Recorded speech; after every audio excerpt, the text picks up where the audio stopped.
Club of Portland's Friday Forum. I'm Courtney Nelson, president of City Club. For 100 years, City Club of Portland is where civic-minded people come together to make Portland and Oregon a better place for everyone to live, work, and explore. We're gathered at the Sentinel Hotel today, along with all of you listening on OPB or viewing on Portland Community Media or YouTube. The generous support of City Club's corporate and media partners enables us to put on the state's best civic programs week after week. Our media partner is Oregon Business Magazine, and our current Friday Forum sponsors are Chevron Corporation, Eco Northwest, Morel Inc., Northwest Natural, and Vacasa Vacation Rentals. Please join me in showing our appreciation for our sponsors.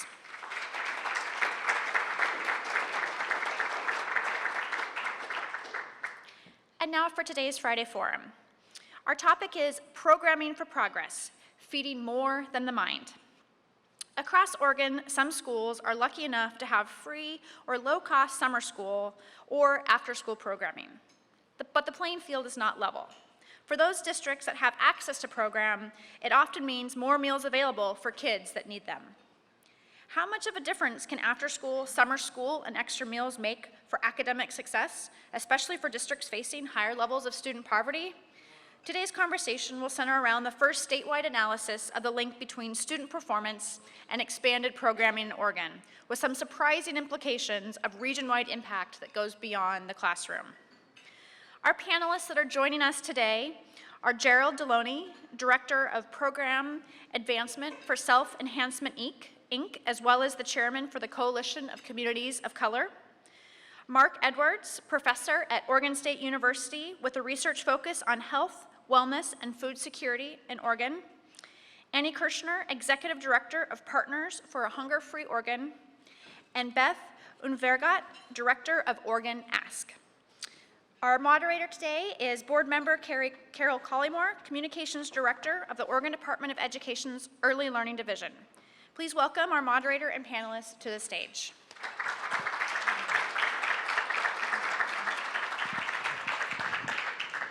Good afternoon, everyone. I'm Karol Collymore, and I'm going to quickly describe the research that went into today's panel. The conversation today was sparked by new data analysis from HACK Oregon, which looked at the effects of after-school and summer school programming on an academic performance in Oregon. The results showed us that the presence of expanded enrichment programs outside of regular school hours do in fact have positive impact on test scores. When controlled for poverty in elementary schools, the increased performance is equal to one more student out of every 100 that will pass early benchmarks for math and reading. The idea that extra hours for STEM and early literacy programs help kids do better in school may not come as a surprise, but what might surprise you is that in the first aggregate statewide study that has been done in Oregon, and perhaps the country, this will change the conversation when data show something that might be true is actually true.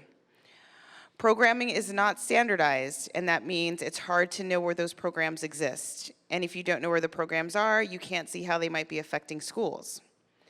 HACK Oregon, a research group of volunteer data scientists, technologists, and designers, worked with Oregon Ask. Ask stands for the Statewide Afterschool Network, to open up a data set which showed where after-school programs are and tried to understand the impact. Along the way, they found another story which was unexpected. The database of where after-school programs exist also had information about additional meals being served through the program. When you begin to tally up all of the additional meals that are going directly to kids, it appears as though the areas with better summer school and after-school programs may have a region-wide impact on hunger. This is especially important if you know that for years, Oregon has consistently been one of the most food insecure states in the nation. If you'd like to dig into this data yourself and interact with the story, you can visit HACK Oregon at hackoregon.org. So now we will jump into the discussion. Let's start with the expanded learning opportunities, often referred to as ELO programming. The research seems to confirm a reality that many of us might feel is intuitive. After-school programming for STEM and literacy boosts test scores for reading and math. What does that actually mean to see this reflected in data? And let's start with you, Gerald. First of all, working for self-enhancement, which is we started as a youth development organization because of the needs, and this is in the African American community, and we end up having to generalize our services because the services in the community, the bigger demand for our services crossed a lot of different lines, but at the heart of what we do is youth development. We've been doing after-school programming for the 23 years I've been at Self-Enhancement Incorporated, so we have some experience, and I'd like to say that, number one, you're right. The data that Hack Oregon has done has really kind of confirmed what we knew all the time, and we like to think that we have a theory of change that is really solid and complete.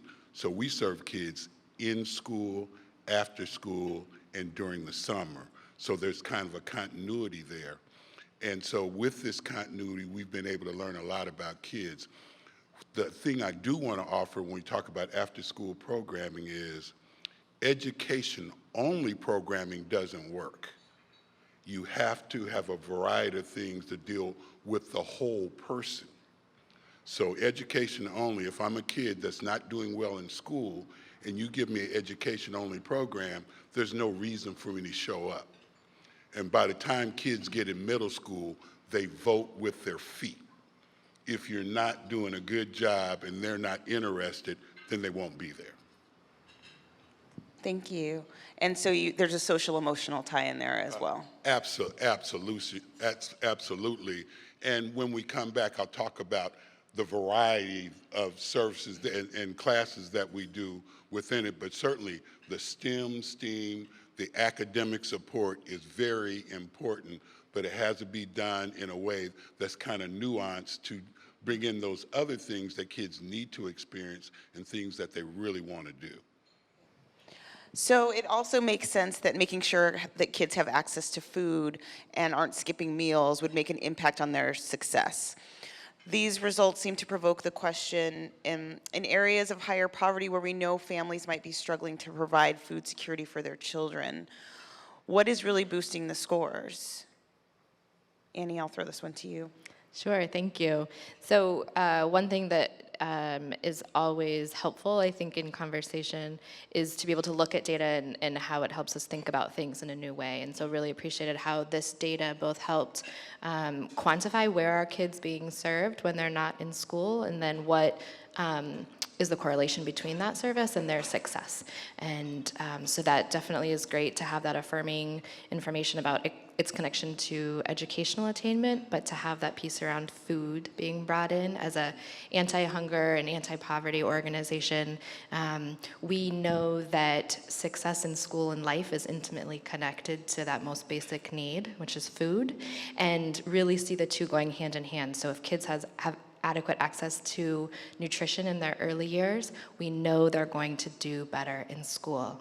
And if a child graduates from high school, and especially if they're able to get a college degree, we know that they're going to be less likely to experience poverty and hunger as adults. So really the two of them, we need them hand in hand, and also we need to know where they're not available for kids currently and who isn't being served. So Beth, let me ask you this follow-up question. Is there any way in your work to guarantee that there is food available for after-school programs? So we started, the network started in 2005, 2006. We're part of a national initiative. So in my 10 years with the network here in Oregon, we've grown from 8 states to now all 50 states have groups like ours. And so we're a collaboration of state agency and statewide groups you will know, like Boys and Girls Club, the Ys, Sun Schools are represented at our table for a conversation about improving the quality and sustainability of programs. And we have partnered with the hunger and with the child nutrition folks at Department of Ed when we were one of 8 states that had after-school supper. So through this initiative, it has grown now to all 50 states. So just one aspect of our work has been in that relationship, here with child nutrition and with the hunger task force, knowing that if we had accessibility for food, and I saw very dramatic examples of this. Salem Kaiser has 29 after-school programs, and when I was first on board and saw that they didn't have food, I wrote one of my dear gentlemen emails at night saying, how can this be? How can we have access to federal funding that is unlimited, and we're not feeding them through these after-school programs? And the next day, somebody at the Department of Ed got a phone call, and 6 programs went on. Now all programs in that district are accessing food. So with our relationships and our partnerships, we've been able to increase access to food here in Oregon by 33% over a 5-year period of time, and then help support the growth of this process and this program across the country. That's great. So Mark, is it more about the meals or is it about the programming? Is it both together? How do we figure out what this means practically? I think in practical terms, we can't really pull them apart. I think as Gerald has pointed out, you need both for success. I think that with the data that Hack Oregon has put together, there's new space to look into some of these things. I think there might be some sort of natural experiments really to even pull the data apart and see what happens in situations where programs are offered, but they're not providing the food, the after-school meals, and what happens in the situations where both are provided. So I think there's room to look at this. I'm unaware of anybody having done that yet. I'm intrigued to consider pursuing that actually now. Gerald, you wanted to follow up? Yeah, the thing about children and food and program is this. Children are complete people. They need to eat. It didn't take us long before we moved away from snacks in after-school programs to full meals. And because we do it at each level, elementary, middle, and high school, we keep our kitchen staff there. And they're still fixing meals at night at 7 p.m. because we got high school students with great appetite. But every kid that comes in is provided with a meal, homework assistance, and then it's time to do the rest of these kind of things.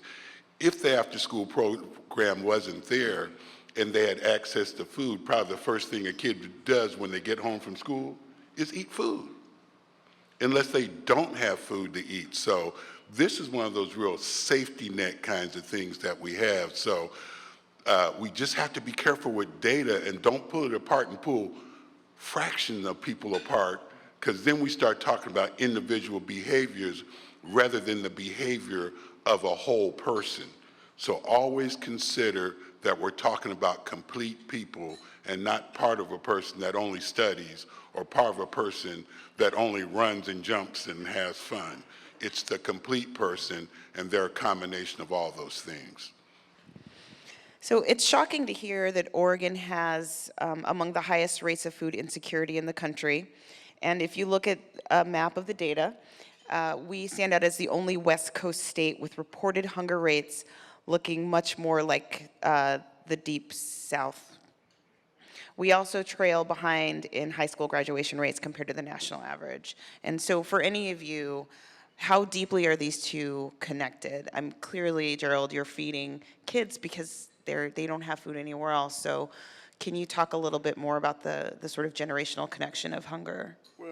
Well, Oregon is a very, very unique place, because at the core of Oregon's uniqueness is the way that Oregon became a state.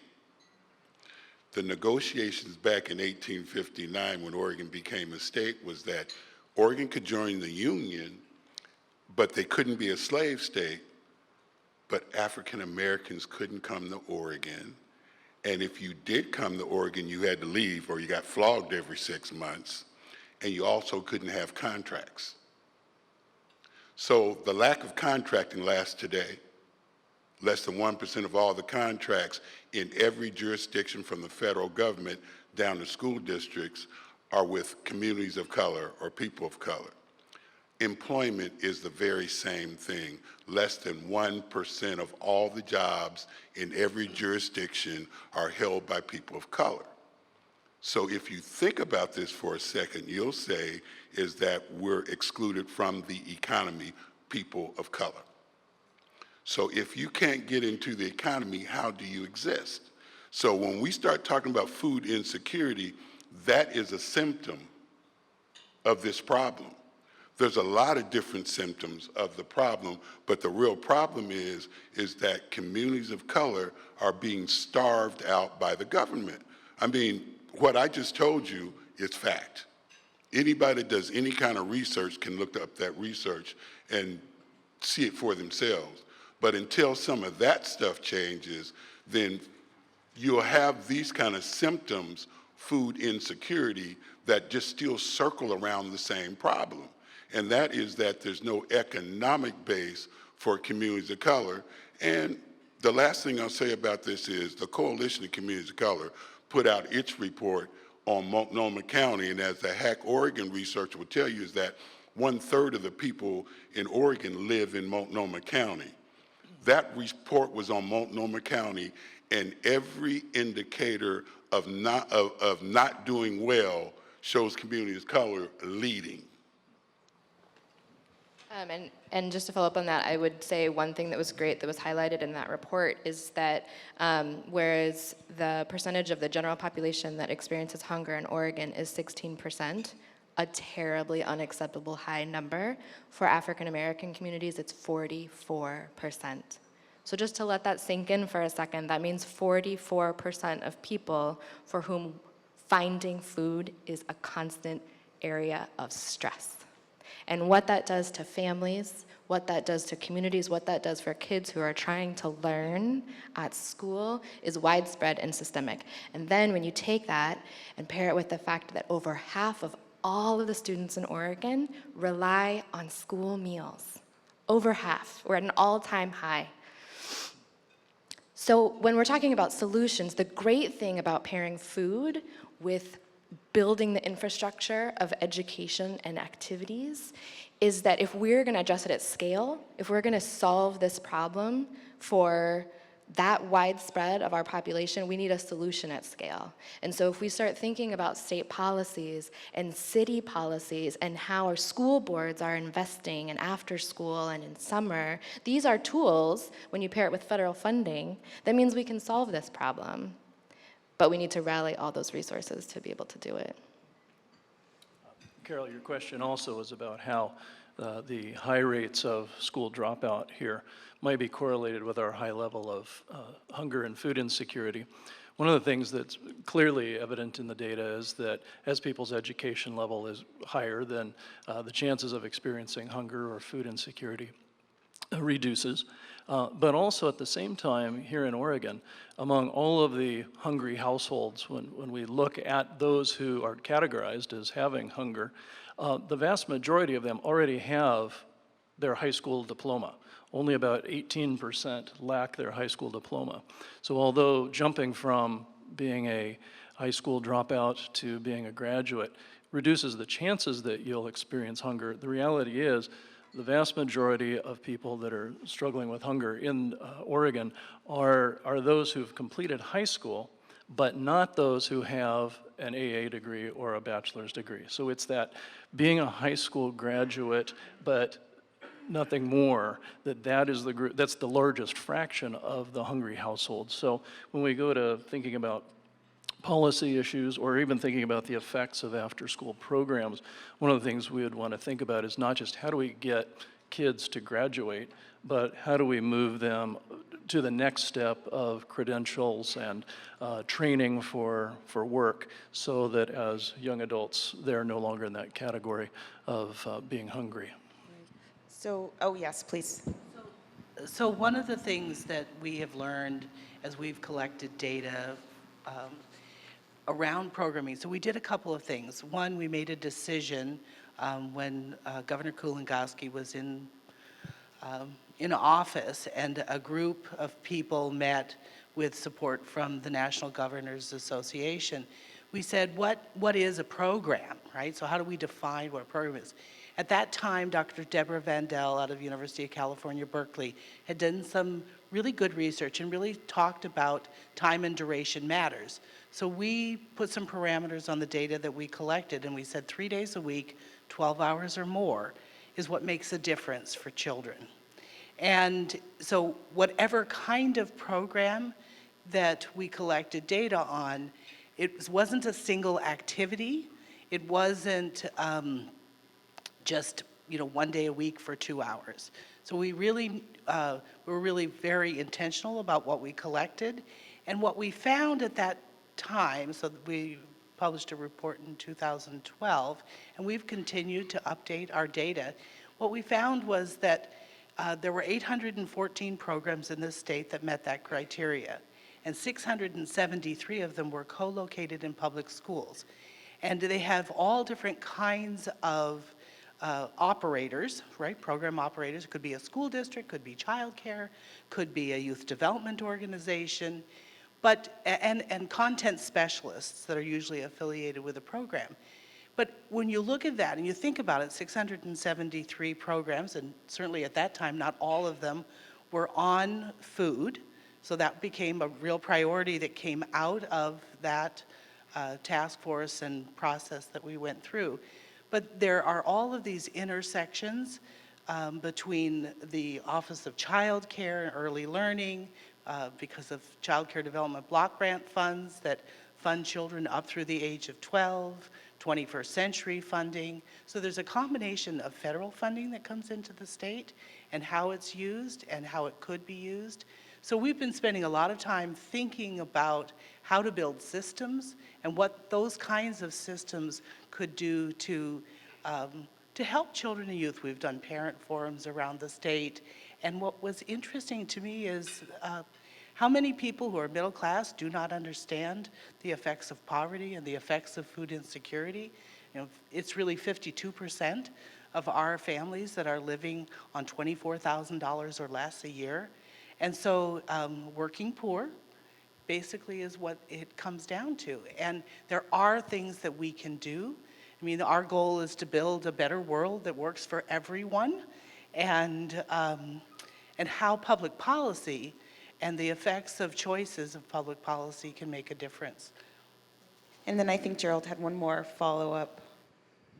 Yeah, I think that Mark made a real good point when he started talking about educational attainment and how hunger kind of follows that. But really, it's all about employment.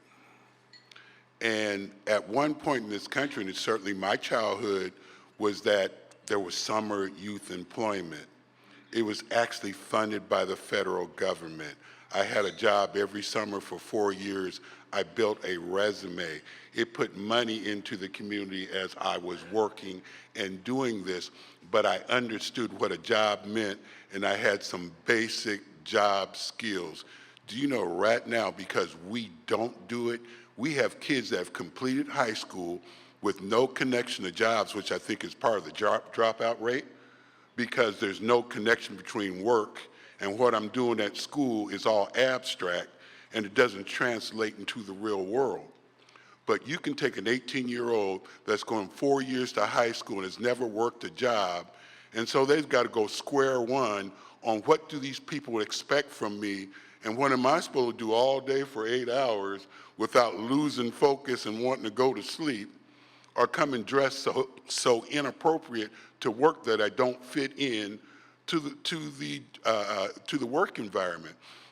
So not doing employment is not good. And if you say you want to stop childhood poverty, employ their parents at living wage jobs. You stop childhood poverty almost immediately when you take people out of poverty. And just a reminder to the OPB audience, you're listening to the City Club Friday Forum at the Sentinel Hotel.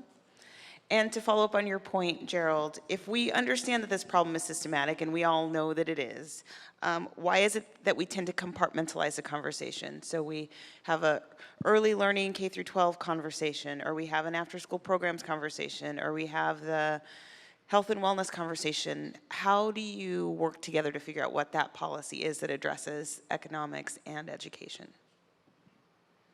Well, I would say we are one. I think it's very difficult for the human mind to gather and look at so many different, what seem to be disparate ideas. And the reality is we are codependent. We are interrelated. Everything that we do is that. And so we need to look at, I would agree with you, Gerald, we need to look at the whole child, and we need to look at the whole state. And we need to look at how our behaviors affect others. And I don't know that we really do that. And you know, school and after school, they're not separate. They're really not. I mean, because it's children learn 24/7. Doesn't matter where they are. Doesn't matter who's with them. All right. It matters what they're doing, right? So a child that has the opportunity to go to the wonderful OMSI camp, or the child that says to me, well, I don't know how do people actually earn money, right? And somebody say that to me. It's like, well, how do people earn money? And so we have a collective responsibility, is my viewpoint. And it has to do with food, it has to do with opportunities, it has to do with a commitment to our community as a whole, and not the Department of Ed's way, or the Department of Human Services, or the nonprofits, because we are one. Right, please. It seems to me that it's a reasonable and sometimes an easy criticism to talk about silos and about groups that don't talk to each other. It's in some ways a funny conversation to have in Oregon, because on the national scene, we have fewer silos, or we break down silos better than a lot of other states. In some of my work in interviewing advocates and agency leaders in other states, they look at Oregon and say, you guys really get it right. You have things like, well, recently as I've gotten involved with the Oregon Hunger Task Force, to sit around a table with people from different state agencies and nonprofit organizations, advocacy groups, ecumenical groups, all sitting together once a month to talk about what is happening and and how can we cooperate better, how can we collaborate. That's a pretty extraordinary thing, and so I'm not aware of it, of the degree to which that's the case in lots of other policy realms, but certainly on social service kinds of issues and these kinds of social problems, we do a pretty good job starting to talk about that. And when we hear that there are silos, I think for many of us, our first impulse is to knock them down and try to go have a conversation. So I don't want to be too Pollyannish about it and say that those don't exist, but in Oregon, we actually do a pretty good job of trying to break out of those silos. And I just wanted to tell a kind of quick example of, I think, it going well. So just to use a personal example, in order for me to be here today doing my job, my 3 kids are at a sort of creative combination of childcare situations. My 2 school-age kids are at a summer camp that is held in a park in Northeast Portland, and they're getting lunch while they're there through the free summer meal program. It's being run through the county with the SUN program, which is an incredible model here in Oregon. Parks and Rec through the city's investment in our Parks Department. And so I'm able to, get to my job. And there are pretty much every other community in Oregon that I hear from is really jealous and says, yeah, that'd be great if we had that, if our county and city leaders had made that investment in our kids. But Portland is very unique and privileged in having made those investments. And it is something that we have to keep reminding our city and county leaders how important that is and that they keep investing in that system. But just to give kind of another example, so one community that we're working with, it's called Stanfield, and it's out by Hermiston. And they've never had a summer meal program before in that community. And they live miles away from any other community that does have one available to them, and there isn't summer school, and there isn't a Boys and Girls Club or anywhere else for kids to go. And so this summer, for the first time, the library got very creative and pulled together leaders, and with just volunteer power, now there are about 70 kids a day, starting this week, who are going to the library, who are getting access to books and literacy, and who are eating a super healthy lunch while they're there. They had to pull that together at the community level, didn't have as many resources as we did here, but it's an example of people coming together and making it happen. Communities have been doing it for a long time, community by community, church group by church group, volunteer group by volunteer group. I think it's time for us as a state to really invest in saying it's not okay for this to happen in communities with more privilege and resources and not in other communities that don't have that. And so let's look at how we can make these resources, let's make them available to all our kids. So when you say community, do you mean communities like just small towns, or are you talking specifically race-based or poverty-based communities? Because as we've all pointed out and know, communities of color are disparately more affected by all of this than their white counterparts. So are any of you, and any of you can answer this, making directed attempts at race-specific, I know you are SEI, but, and making any directed attempts at race-specific addressing of the lack of after-school programs and the lack of food access? Yes, please. So we do. We work very closely with the Woodburn School District, the Hispanic community, both. So Woodburn is a minority-majority school district, Hillsborough, Forest Grove, same thing. So, and then reaching down into North Salem, Salem-Kaiser, and then in Medford. So we did an analysis of programs that would actually work on early literacy. So we took Department of Ed data, said 50% or more free and reduced lunch. They could have summer food, and which ones were not reading. So where their reading scores were for third grade.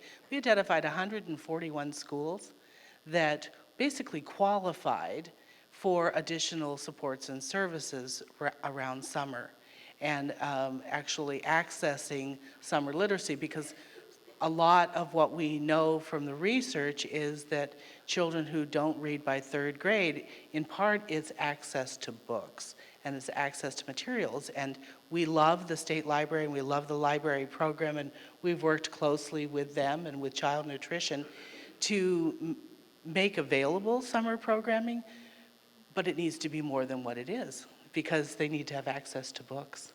And so we've been working on the state level with a group, Summer Learning, Summer Library, Summer Lunch, and state librarian has been incredibly supportive of that. So we're starting to see those things happen, but there are it has to be targeted. That's very clear. So Gerald, will you talk a little bit about SEI and how that targeted focus on African American children has made your graduation rates different?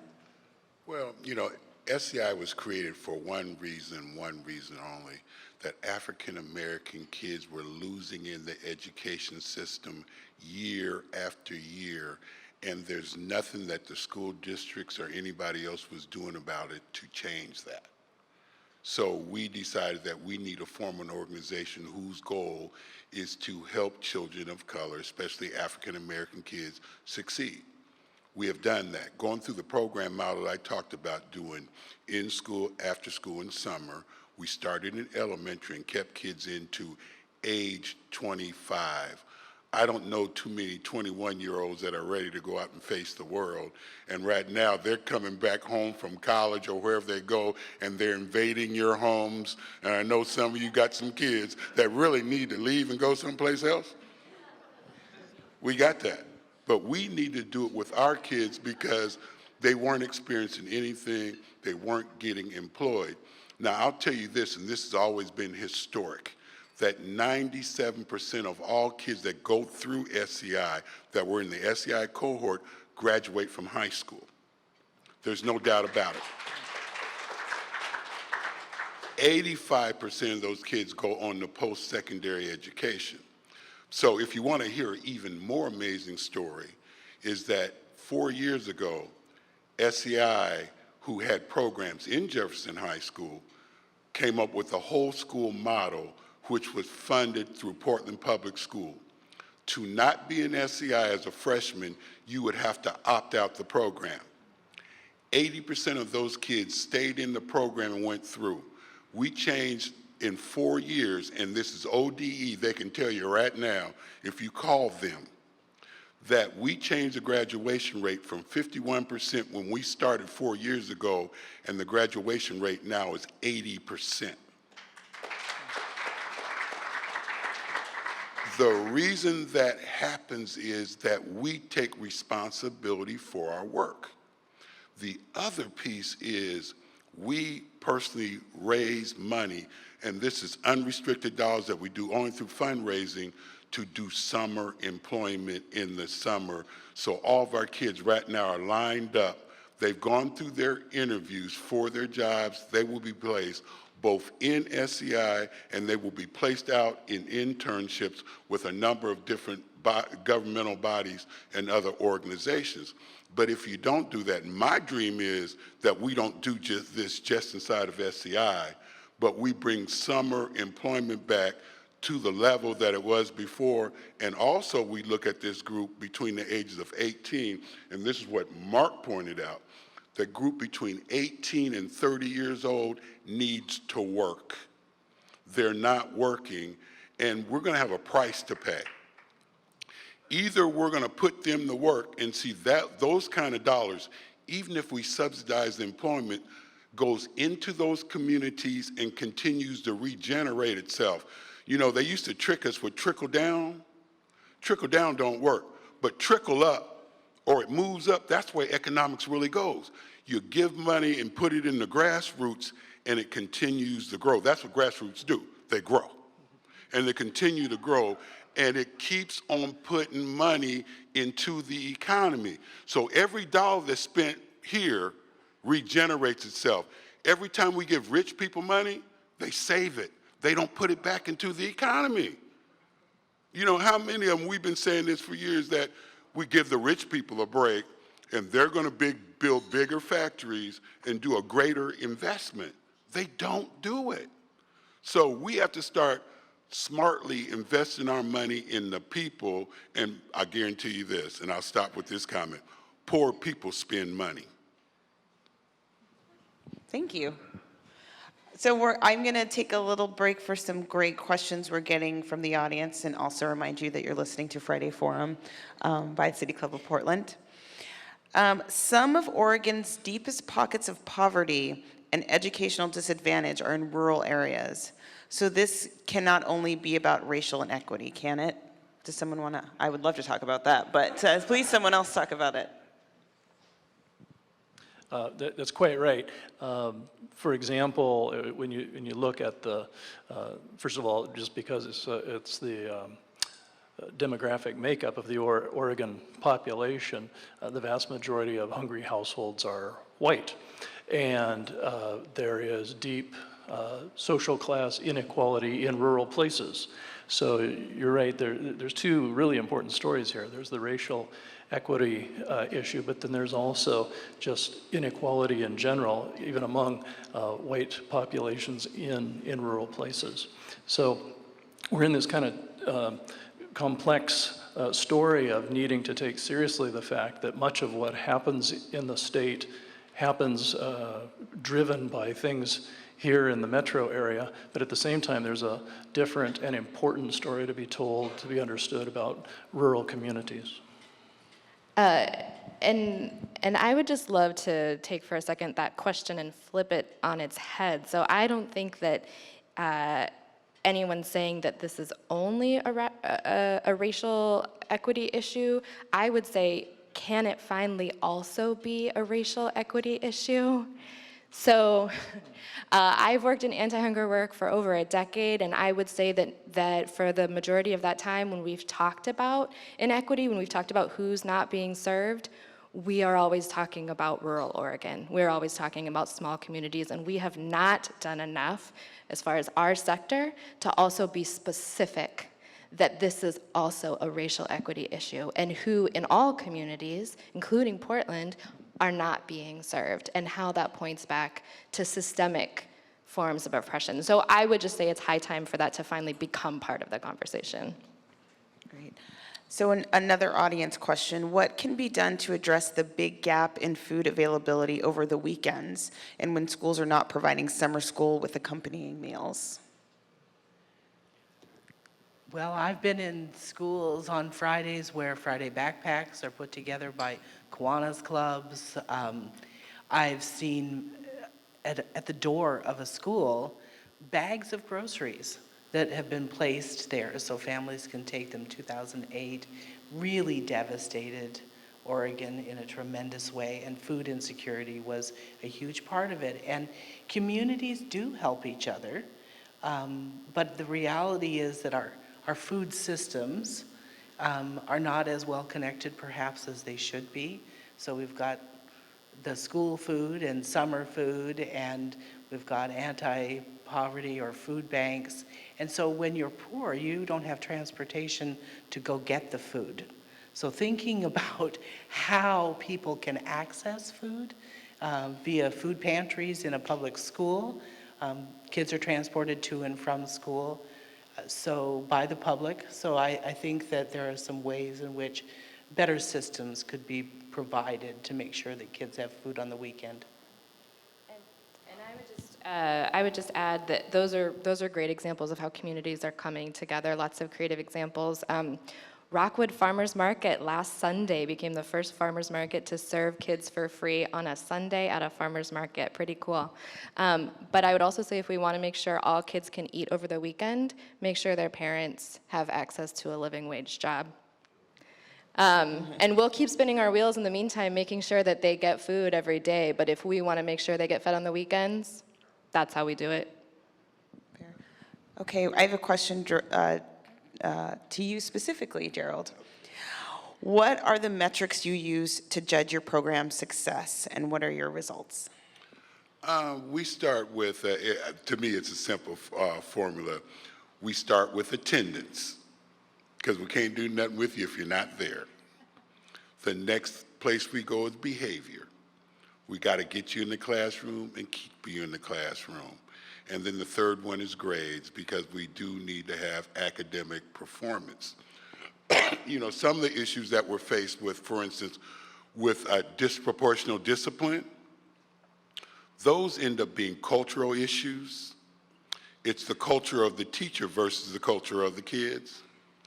And there's interpretation of what's going on, because I'm telling you right now, when you look at the referrals, and believe me, one of the things we do is I participate in this group called Eliminating Disparities. It's when all the superintendents of all the school districts in Multnomah County come together and have really frank conversation about disproportionate discipline and how this works, is that we got kids of color there being disciplined for the same offenses that white students don't get disciplined for. So we have to change some of that. And the other one is, it's kind of like the rural poverty versus racial poverty in the inner cities. It's neither either or. One group cannot be pitted against the other, and we're going to try to say whose poverty feels the worst, whether you're rural poor or whether you're a person of color and you're facing poverty. Poverty hurts regardless of who you are. And in our society today, with the kind of technology and what we have, it's totally unacceptable. The fact that we accept it is shame on us all for accepting it. Thank you. So one more question from the audience. How would support for a 12-month public K-12 school help the hunger issue? No summer break. I was in a House Education Committee where that was brought up. So there was a work group talking about summer and how summer can and should be framed, and one of our representatives brought that up. And it would help a little bit, but the reality is we only have funding for a very minimum number of days. And so what it takes is additional funding, and it takes additional changes. So there are a couple of schools in Multnomah County that do year-round school, and it takes the community that supports that that school. So it takes the Boys and Girls Club that takes them for 3 weeks. It takes the Sun School. It takes all of the community partners to actually fill in those gaps. So I think that I think we're a long way from there. There was a bit of a movement across the nation for a few years, but I personally don't see it as part of what could actually really happen. Could you put a price per child to how much it costs to feed them in an after-school program or a before-school program? So the cost of a program, we did 2 years analysis of basically sustainability and took a deep dive look at some districts and how they actually use the funds that they got from 21st Century. And some are very, very economically, unbelievably fantastic. Now, because they have the support of the school and the use of the school building and they're not charged for those things, it changes it. SEI is paying their own electric bill. So that's different. But for some of the schools serving 900 kids every day after school, it was about $6.73 per child per day. So the national average is about $1,500 for after school.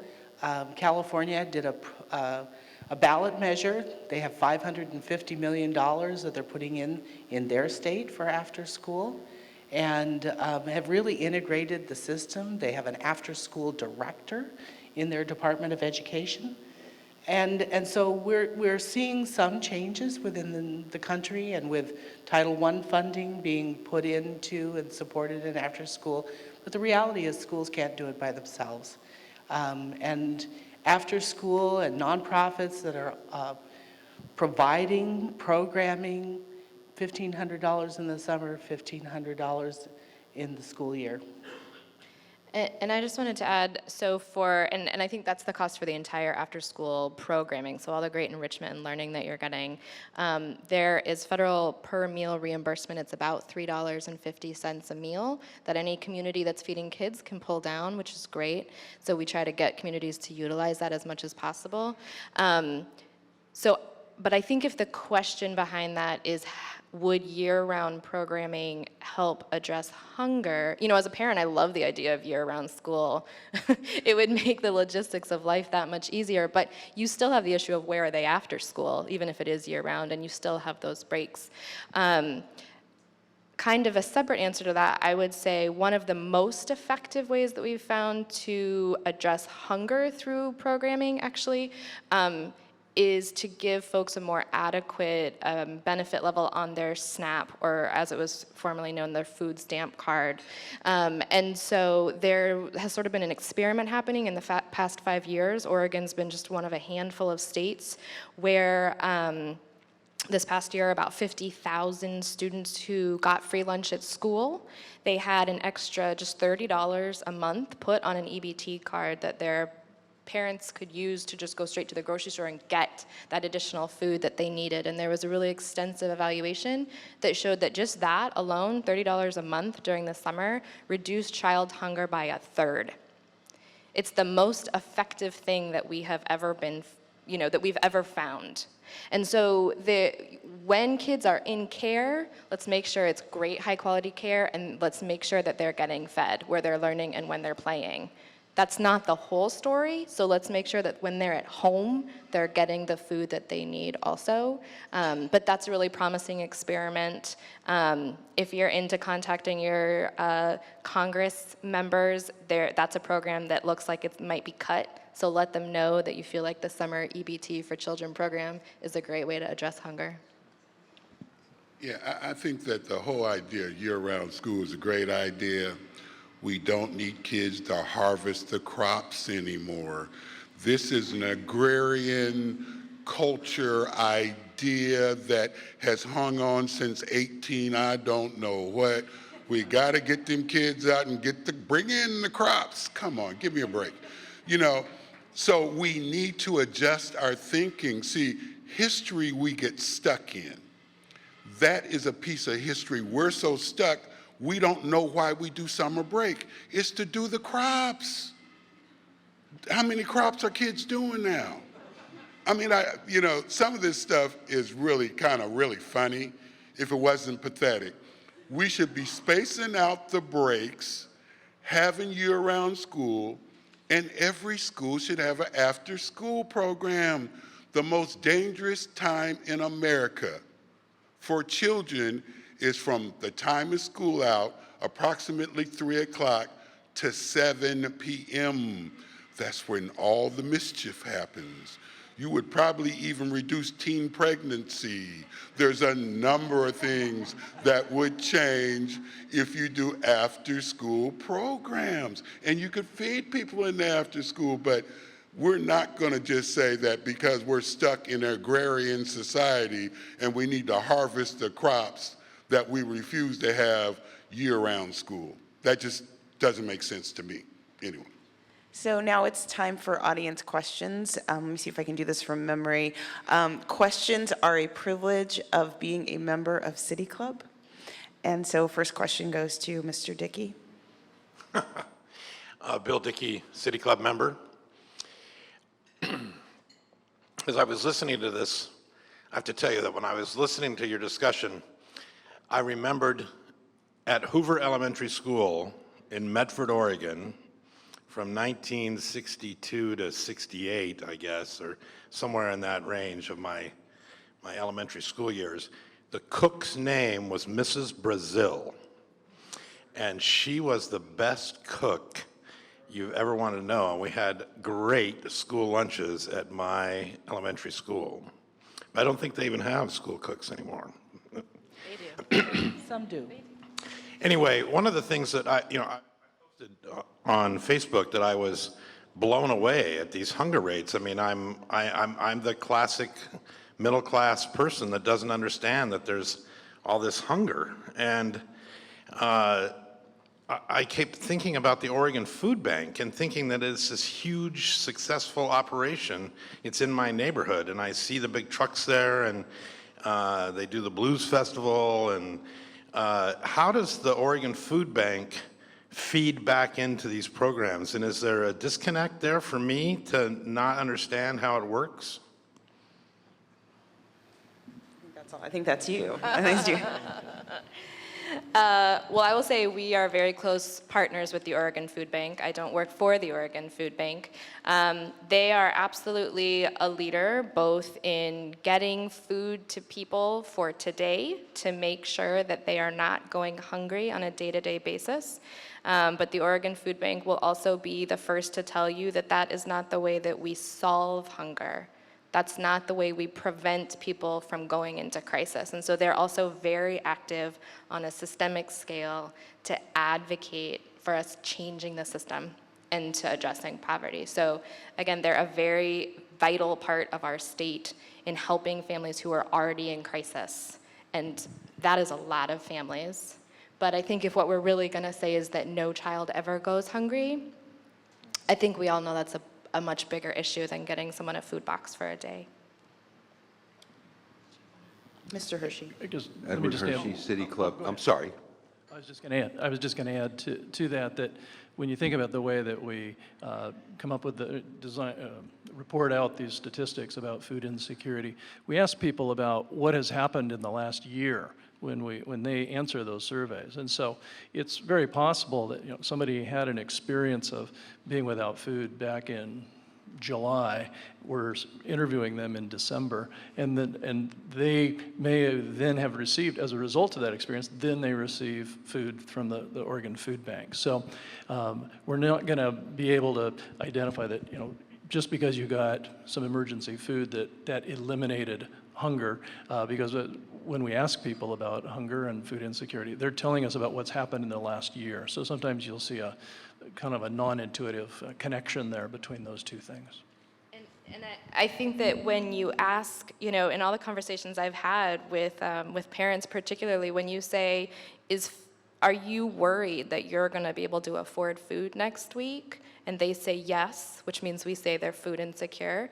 They very well probably got a food box the week before. That doesn't make getting food not stressful anymore. So that's part of the answer. Edward Hershey, City Club member. You've each discussed programs you have been associated with or know about that have succeeded, and yet you've each lamented the fact that there is no way seemingly to do this on a statewide level, or at least it hasn't happened. We're about to vote on a $3 billion infusion of cash in the so-called gross receipts tax issue in November. Will money solve the problem, or are we also facing a lack of resolve, leadership, and appropriate statewide strategies to address this issue? So I would say we need statewide strategies. We need systems. I believe in local control, but I also believe that you create systems that empower local control. And there is becoming a greater awareness, I think, around the interdependency of different kinds of programs, and that really it's about the continuum from early learning all the way through college and career. So the P20 idea is really a good idea. It's how we learn to work together that makes, and will continue to make all the difference in the world. Yes, money is part of it, but it is also will. It's also saying this is a priority. Our kids are a priority no matter where they live, no matter what their parents do, that it is our state and our community and our legislators that we elect that go to Salem that need to hear from all of us saying kids are important, where they are, what they do, how they're cared for is important. Let me just add this on the end. The funds are not being targeted in places that make a difference. And that's what the real issue is. I talked about the less than 1%. In Multnomah County, you give me 5% and let me put people to work. Do things like the Youth Conservation Corps and other things where I can put people to work, and we'll make a real dent in poverty and food insecurity. But we'll do everything we can, but say that people need to be self-sufficient. I want people to get jobs. The rest of this stuff does not count. If they're not working, then they can't provide for their family. So we can take dollars and target a lot of different things, but if it's not targeting jobs and employment at living wages, then it doesn't work.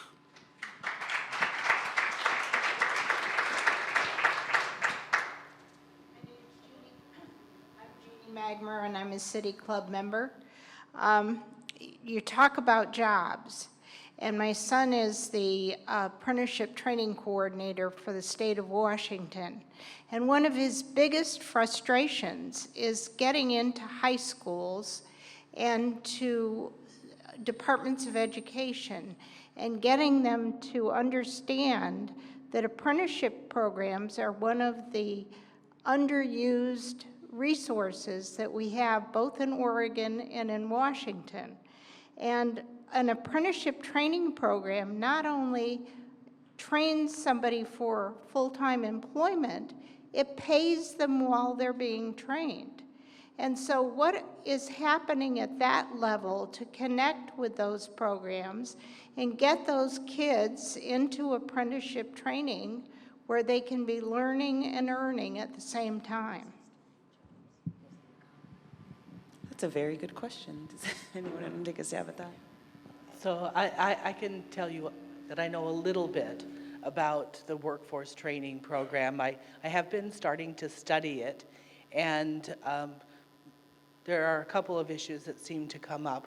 One is that the workforce investment dollars that come from the federal government are 70% targeted. We did have a total redo of our workforce investment. So there are now 9 actual areas. They've just developed plans. There certainly seems to be more conversation going on within the Department of Ed with CTE and with the STEM initiative and the funding that has been provided to develop more and better STEM education in Oregon. So between that and CTE, there seems to be some real movement for us in the workforce pieces. I don't see the kind of trickle down to jobs that actually really do need to happen for young people.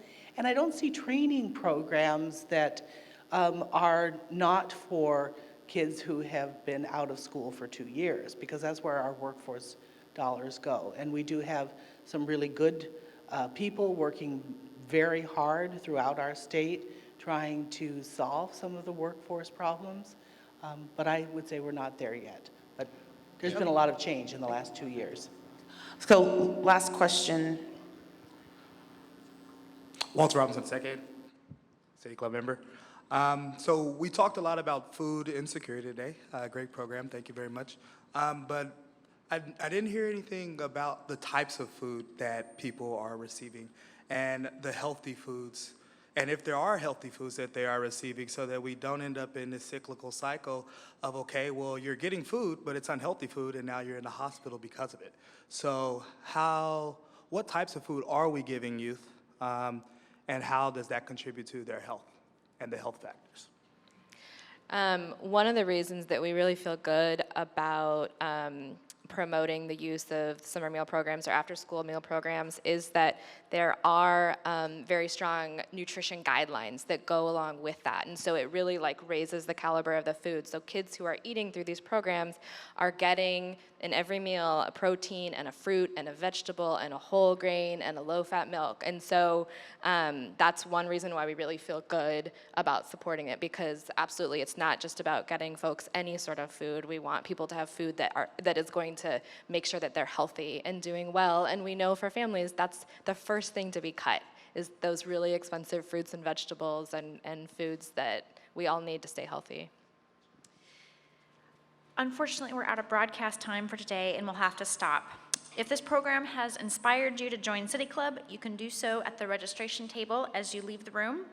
I'm Courtney Nelson, President of City Club. Please join me in thanking our really great panel here today, talking about important issues facing our state, as well as Kat Nikolofsky, whose birthday is today, of the Friday Forum Committee for today's program. We're adjourned. Thank you.